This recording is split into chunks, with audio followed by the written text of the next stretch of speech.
नमस्कार, आप देख रहे हैं संवाद क्रांति। छात्रों की उपस्थिति दर वर्षों में लगातार कम हो रही है। इसको लेकर विद्यार्थी परिषद स्थापना दिवस के उपलक्ष्य में 2 जुलाई से 9 जुलाई तक गोरखपुर प्रांत के समस्त 17 संगठनात्मक जिलों में रथ यात्रा के द्वारा परिसर चलो अभियान चलाएगी। विद्यार्थी परिषद के इस अभियान से यह प्रयास किया जाएगा कि शिक्षा क्षेत्र में विद्यार्थियों के साथ जो अन्य हितधारक हैं उनकी भी सहभागिता सुनिश्चित कर परिषद को जीवंतता का केंद्र बनाया जा सके। अखिल भारतीय विद्यार्थी परिषद के प्रांत मंत्री श्री मयंक राय ने आज गोरखपुर प्रेस क्लब में आयोजित हुई प्रेस वार्ता को संबोधित करते हुए कहा कि विद्यार्थी परिषद सतत रचनात्मक प्रयासों के माध्यम से देश के शिक्षा क्षेत्र में सकारात्मक बदलाव हेतु कार्यरत रहेगा। इसमें हम लोग अखिल भारतीय विद्यार्थी परिषद गोरख प्रांत के इस प्रेस वार्ता में उपस्थित सभी पत्रकार बंधु का हृदय से स्वागत एवं अभिनंदन है।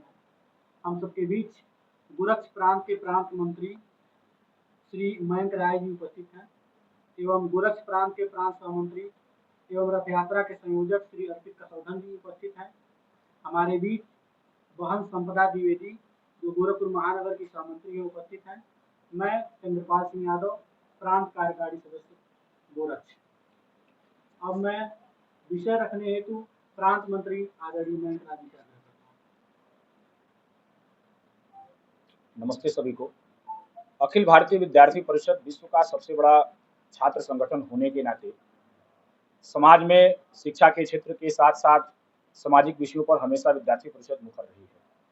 हम लोग गोरक्ष प्रांत में आगामी अपने स्थापना दिवस के अवसर पर 2 जुलाई से 9 जुलाई तक परिसर चलो अभियान के लिए रथ यात्रा निकालने के लिए आए हुए हैं। परिसर चलो अभियान, इसमें विद्यार्थी परिषद ये प्रयास कर रही है कि पिछले कुछ समय से लगातार परिसर में विद्यार्थियों की संख्या कम होती जा रही है। परिसर को जीवंतता का केंद्र बनाने के लिए विद्यार्थी परिषद परिसर चलो अभियान के माध्यम से रथ यात्रा चालू करने जा रही है, जिसमें हम सभी 2 जुलाई से लेकर के अपने गोरक्ष प्रांत के सभी 17 संगठनात्मक जिले में रथ यात्रा करके अधिक से अधिक परिसरों में जाकर के विद्यार्थियों को परिसर चलो अभियान के लिए प्रेरित करेंगे। इसके साथ साथ नगर स्थानों पर, चौराहों पर, समाज के प्रत्येक क्षेत्र में, गाँव में, नगरों में जाकर के विद्यार्थियों को परिसर चलने हेतु आग्रह करने को लेकर के परिसर चलो अभियान चलाने जा रही है। इसके साथ साथ परिसर चलो अभियान में जो भी अन्य सहभागी कैंपस में विद्यार्थियों से संबंधित हो सकते हैं, शिक्षा क्षेत्र के प्रत्येक सहभागियों को भी आग्रह स्वरूप उनसे विद्यार्थियों को परिसर में जाने के लिए मोटिवेट करने हेतु परिसर चलो अभियान के माध्यम से विद्यार्थी परिषद उनसे भी संपर्क करेगी। परिसर चलो अभियान विद्यार्थी परिषद का 2 जुलाई को हरैया जिले से शुरुआत होगा, जो हरैया से बस्ती से संत कबीर नगर, सिद्धार्थ नगर, महाराजगंज, पिपराइच, पडरौना, कुशीनगर, देवरिया, देवनगर, बलिया, रसड़ा, मऊ, आजमगढ़, लालगंज होते हुए 9 जुलाई को इसकी समाप्ति गोरखपुर महानगर में होगी। इसमें मुख्य विषय विद्यार्थियों को कैंपस में जोड़ना है। आज आप देख रहे होंगे कि विद्यार्थी कैंपस से दूर होते जा रहे हैं।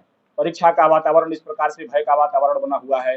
विद्यार्थी केवल परीक्षाओं में व्यस्त रह रहे हैं, कक्षाएं नहीं चल पा रही है। इसलिए शिक्षा के क्षेत्र में अग्रणी संगठन होने के नाते विद्यार्थी परिषद की नैतिक जिम्मेदारी बन जाती है कि अधिक से अधिक विद्यार्थी कैंपस में आकर के परिसरों में अध्ययन करें। कोचिंग संस्थाओं की बढ़ती भूमिका भी निश्चित तौर पर संदेह के घेरे में है, जिसका परिणाम आप लोग लगातार देख रहे होंगे। परीक्षाओं का लीक होना, लगातार परीक्षाओं के लीक होने के कारण विद्यार्थियों की बढ़ती परेशानी को लेकर के भी विद्यार्थी परिषद मुखर रही है। अभी नीट की परीक्षा, उसके साथ साथ यूजीसी नेट की परीक्षा के पेपर लीक के विषय को जिस प्रकार से देश ने देखा है, विद्यार्थियों ने झेला है, विद्यार्थी परिषद ने नीट की परीक्षा को लेकर के जगह जगह प्रदर्शन भी किए हैं और निश्चित तौर पर विद्यार्थियों के मध्य एनटीए द्वारा की गई लापरवाही, विद्यार्थियों के मध्य जो संशय को पैदा किया है, यह जायज है।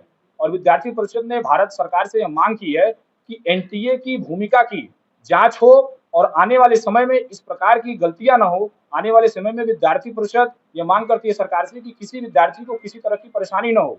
अभी कल ही केंद्र सरकार ने एक कानून भी लाया है परीक्षा की लीक को लेकर के, लेकिन विद्यार्थी परिषद का यह मानना है कि कल जिस प्रकार से आपने परीक्षा को लेकर के कानून बनाया है, उससे कुछ घंटे पहले ही CSIR नेट का पेपर भी स्थगित कर दिया। ये विद्यार्थियों के ऊपर मानसिक दबाव है, उनके साथ मानसिक प्रताड़ना है। हम ये लगातार देख रहे हैं पिछले कुछ वर्षों में कि कभी लेखपाल का पेपर, कभी शिक्षा के क्षेत्र में टेट का पेपर, सुपर टेट का पेपर, यूपी पुलिस कांस्टेबल का पेपर, नीट का पेपर, नेट का पेपर लगातार स्थगित होते जा रहे हैं। यह आज शिक्षा के क्षेत्र में होने वाली सबसे बड़ी गंभीर समस्या है। और विद्यार्थी परिषद हमेशा से इस विषय को लेकर के मुखर रही है और हमेशा से इस विषय पर विद्यार्थी परिषद ने अपना स्टैंड क्लियर किया है कि इस तरह की घटनाएं देश में नहीं होनी चाहिए। हम शिक्षा के क्षेत्र में काम करने वाले अग्रणी संगठन हैं। हम सिर्फ समस्याएं नहीं बताते हैं, अपितु समस्याओं का समाधान भी बताने वाले छात्र संगठन है। इसलिए विद्यार्थी परिषद ये मांग करती है भारत सरकार से कि इस तरह के जितने भी समस्याएं आ रही हैं, पेपर लीक का विषय आ रहा है, एनटीए की भूमिका की जांच करते हुए आने वाले समय में ऐसी एजेंसियां परीक्षा कराएं जिससे कि कोई पेपर लीक की घटनाएं न हो। और किसी विद्यार्थी अपने अखिल भारतीय विद्यार्थी परिषद की राष्ट्रीय कार्यकारी परिषद की बैठक भी की है, जिसमें हम लोगों ने अपने कुछ महत्वपूर्ण प्रस्ताव पास किए हैं, जिसमें सबसे पहला प्रस्ताव यही है कि परीक्षाओं के कुप्रबंधन और संस्थागत मूल्यांकन पर उठ रहे प्रश्नों का निवारण आवश्यक है। इस विषय को लेकर के देश भर के सारणी और उसका एक संप्रेषण उन्होंने आदरणीय केंद्रीय शिक्षा मंत्री धर्मेंद्र प्रधान जी को भी सौंपा है। इसके साथ साथ उस राष्ट्रीय कार्यकारी परिषद की बैठक में 4 अन्य प्रस्ताव भी पारित हुए हैं, जिसमें दूसरा प्रस्ताव है राष्ट्रीय शिक्षा नीति 2020 की प्रभावी क्रियान्वयन को दी जाए प्राथमिकता। अभी भी आप देख रहे होंगे ऐसे तमाम महाविद्यालय विश्वविद्यालय हैं जहां पर राष्ट्रीय शिक्षा नीति का क्रियान्वयन पूर्ण रूप से नहीं हो पा रहा है। तीसरा जो महत्वपूर्ण विषय जिसको लेकर के प्रस्ताव को लेकर के विद्यार्थी परिषद ने चर्चा किया है, शैक्षिक संस्थानों में युगानुकूल अधोसंरचना निर्माण व वित्तीय पोषण बने अभियान। चौथा जो प्रस्ताव विद्यार्थी परिषद ने पास किया है, विकसित भारत में युवाओं की हो भागीदारी। और पांचवा और अंतिम प्रस्ताव है नवनिर्वाचित भारत सरकार से जन अपेक्षाएं। ऐसे महत्वपूर्ण विषयों पर अभी अखिल भारतीय विद्यार्थी परिषद ने 7 जून से लेकर के 9 जून तक अपने सूरत में राष्ट्रीय कार्यकारी परिषद में सभी विषयों पर गहनता से चर्चा किया है। इसके साथ साथ जैसा कि हमने बताया कि जो हम 2 जुलाई से 9 जुलाई तक रथ यात्रा को चलाने वाले हैं, इसका विषय जब विद्यार्थियों तक पहुंचेगा, पढ़ाई की जो व्यवस्था है, पढ़ाई की आवश्यकता है, इस विषय को जब विद्यार्थी पहुंचेंगे कि हमारी पढ़ाई जो सनातन परंपरा, जो गुरुकुल की परंपरा हमारी रही है, वो परिसरों में रही है, उसकी सार्थकता, उसकी सकारात्मकता परिसरों में देखने को मिली है। तो इसलिए विद्यार्थी अधिक से अधिक संख्या में 100% कैंपस में पहुंचे। तो इसको लेकर के रथ यात्रा के माध्यम से हम जन जागरण करने जा रहे हैं। इसके साथ साथ अभी अपने विद्यार्थी परिषद गोरक्ष प्रांत का 27 जून से लेकर के 30 जून तक अपने गोरक्ष प्रांत के पडरौना जिले में जो अपना संगठनात्मक जिला है, उसके खड्डा में हम लोग अभ्यास वर्ग करने जा रहे हैं। इस अभ्यास वर्ग में हम सभी कार्यकर्ताओं का प्रशिक्षण करेंगे, उनको विद्यार्थी परिषद की कार्य पद्धति से परिचित कराएंगे। इसके साथ साथ समाज में जो भी शैक्षिक और सामाजिक चुनौतियां आती हैं, उनसे निपटने के लिए जो प्रयास हो सकते हैं, उनसे निपटने के लिए जो समाधान किए जा सकते हैं, उसको लेकर के विद्यार्थी परिषद कार्यकर्ताओं का प्रशिक्षण करेगी। अभी 9 जुलाई विद्यार्थी परिषद का स्थापना दिवस भी है। इस 9 जुलाई को विद्यार्थी परिषद का 76 वर्ष पूरे हो जाएंगे अपने स्थापना के। तो प्रत्येक वर्ष की भारतीय विद्यार्थी परिषद के कार्यकर्ता अपने प्रांत के सभी जिलों के सभी नगर इकाइयों में, सभी महाविद्यालयों में, सभी विश्वविद्यालयों में विद्यार्थी परिषद अपने स्थापना दिवस को जोर शोर से मनाने जा रही है। यानी कि जैसा कि हम अभी कहते जाते हैं हमेशा की विद्यार्थी परिषद समाज के प्रत्येक क्षेत्र में काम करने वाली स्टूडेंट फॉर डेवलपमेंट एसएफडी का प्रकल्प काम करता है। खेल के क्षेत्र में विद्यार्थियों को उनकी भागीदारी सुनिश्चित करने के लिए खेलो भारत के माध्यम से हम काम करते हैं। सेवा के क्षेत्र में लोगों की मदद के लिए, सामाजिक क्षेत्र में मदद के लिए हम स्टूडेंट फॉर सेवा के माध्यम से काम करते हैं, जिज्ञासा के माध्यम से, थिंक इंडिया के माध्यम से काम करते हैं। तो ऐसे तमाम तरह के कार्यक्रम हम स्थापना दिवस पे आयोजित करें, इसको लेकर के भी विद्यार्थी परिषद अपने प्रांत में लगातार बैठकें कर रही है और अधिक से अधिक कार्यक्रम हो जिससे शिक्षा के क्षेत्र के साथ साथ समाज के प्रत्येक क्षेत्र को लाभ मिले, इस तरह की योजनाओं को लेकर के विद्यार्थी परिषद काम कर रही है। अपने प्रांत में कार्य विस्तार के लिए हम पहले हमारी 122 नगर इकाइयाँ थी, जिसको हम लोगों ने 183 नगर इकाई को बढ़ा दिया है। कुल मिलाकर के हम आने वाले समय में अपने 183 नगर इकाइयों का गठन करके अपने विद्यार्थी परिषद को कार्य विस्तार को बढ़ाने के लिए भी हम विद्यार्थी परिषद के कार्यकर्ता लगातार जोर दे रहे हैं। इन्हीं सभी विषयों को लेकर के विद्यार्थी परिषद आज प्रेस कॉन्फ्रेंस के माध्यम से आप सभी के मध्य उपस्थित हुई है। अच्छा, इस दौरान जैसे पेपर लीक या पेपर रद्द मामले पे एबीवीपी लगातार प्रदर्शन कर रही है, क्या लग रहा है सरकार नकल माफियाओं पर कार्रवाई करने में विफल हो रही है क्या? निश्चित तौर पर मैं आपकी बात से सहमत हूँ। सरकार नकल माफियाओं पर कार्रवाई करने में पूरी तरह से विफल रही है, क्योंकि एक के बाद एक लगातार आधे दर्जन से अधिक परीक्षाओं के पेपर का लीक होना यह दर्शाता है कि सरकार द्वारा उचित कार्रवाई नहीं की जा रही है।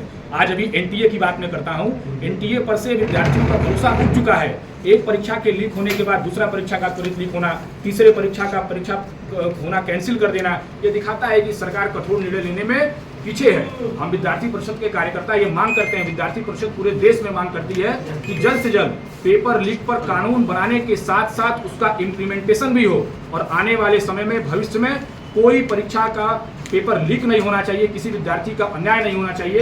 नहीं तो पूर्व की भांति विद्यार्थी परिषद ने हमेशा सरकारों के खिलाफ मोर्चा खोला है। जब जब विद्यार्थी हित की बात आती है, जब जब परीक्षाओं में प्रबंधन की बात आती है, तो सबसे पहले विद्यार्थी परिषद आवाज उठाती है। और हम भारत सरकार से ये मांग करते हैं कि अभी तक जो भी पेपर लीक पिछले कुछ महीनों में हुए हैं उसकी कठोर जांच हो, और कठोर जांच के साथ साथ कार्रवाई भी हो, और आने वाले समय में एनटीए की भूमिका की भी जांच होनी चाहिए, और परीक्षाएं ऐसे एजेंसी से कराएं जिससे कि परीक्षाओं का पारदर्शी होना सुनिश्चित किया जाए। ये हम सरकार से मांग करते हैं। अच्छा, जो यूनिवर्सिटी में रिजल्ट की गड़बड़ियाँ हो रही हैं, इस पर आप क्या?